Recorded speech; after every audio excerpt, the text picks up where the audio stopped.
May 11th, 2021, Rotoball patch compound. We're completely tilled. The dark stuff on top of my soil and some leaf grow. You can get that at Lowe's, comes in bags. The reason it's on the soil is it will be tilled again. It has been broad forked underneath of the leaf grow. It's kind of an indicator of what I've done and what I need to do. Hut number 1, 2 plants in it were double planted.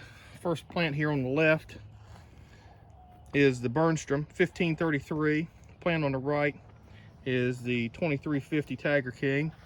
Hopping on in here, you can see Tiger King's running, looking good. It's going to be our chosen plant. It reminds me a lot of how the 1501 that I grew a 1418 off of is acting. They're just wanting to run. I think it's going to do well.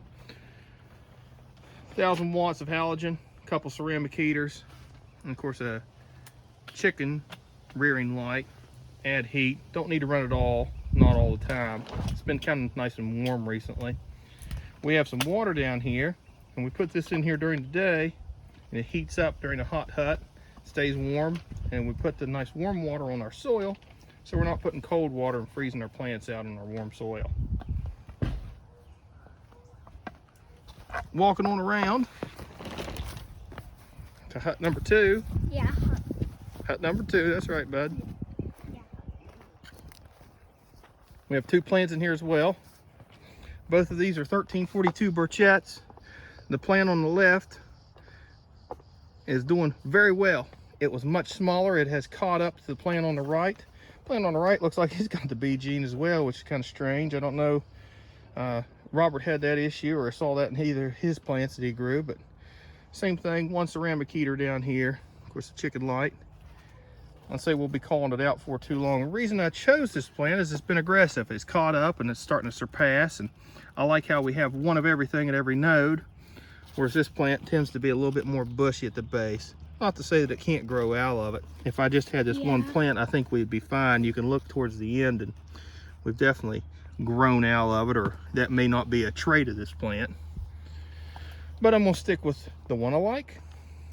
It looks like the leaves are battling, but Yeah, the leaves look all right.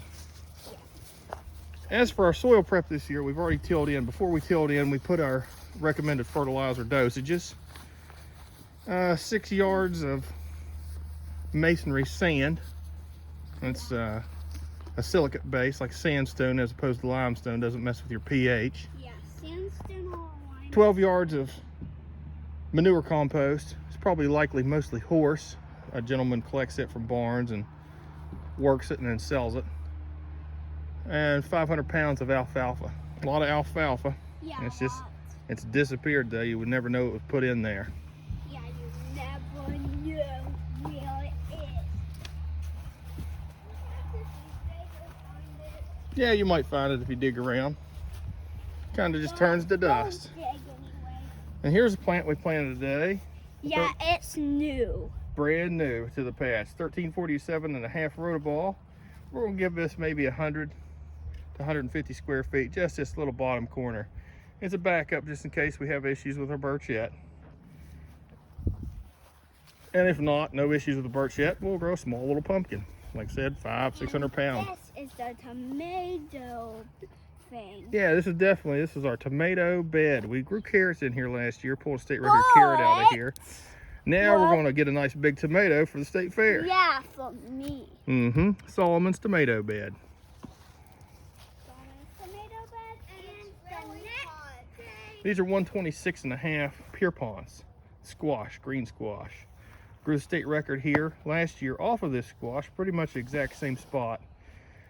Very powerful squash. Plant couldn't have been 250 square foot tops and real close to 1,000 pounds, 955 pounds at the scale. Yeah, I'm gonna try to give this guy a little bit more space this year. don't weigh on Not at the expense of a good producing, 2350 up at the top, but if we have issues up there, we're gonna run this. We're gonna get a big squash. Yeah, he's going to get a real big squash. That's the hope, buddy. If he can. So far we're on point. I think things are as they should be for this time of year. Maybe 5 days behind looking at pictures of some of my best plants.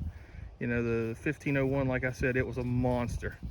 The plant just wouldn't slow down. Had to take it out of the hut, outgrew the hut before it was ready. Hope to have these huts off of here this time next week. You know, a Tuesday of next week, have the huts off. We should have a good weather break with lows into the 50s at the most, and highs in the 70s. I think we can handle that, and that may be the end. Chance of frost will be past. Too big, we might take them out of the hut. Yeah, we definitely don't want them to outgrow their huts. Or the hut will break. Yeah, the hut will be so full of pumpkin and plant we won't even know what to do with ourselves. That's the hope. Yeah. But anyway, thanks for checking out our patch. Yeah. Children, say thanks for checking out the patch. Thanks for checking out the patch. That's right. We'll see you later on when we have something to really show you. Yeah. Doc out, guys. Like